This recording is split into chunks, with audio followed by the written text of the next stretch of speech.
ফিরে এলো নিবওয়ালা পেন আর দোয়াত কলম, যা বাঙালির কাছে এক নস্টালজিয়া। কলকাতা বইমেলায় এসে দেখতে পেলাম ওই চিত্র।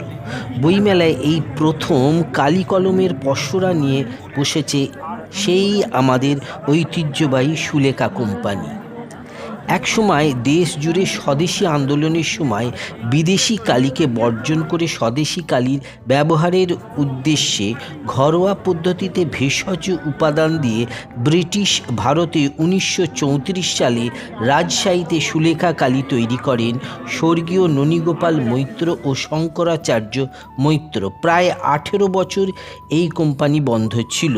এই স্টলে বিক্রি হচ্ছে ক্ষুদিরাম সুকান্ত নেতাজি সুভাষচন্দ্র বসুর নামাঙ্কিত দোয়াত কালি।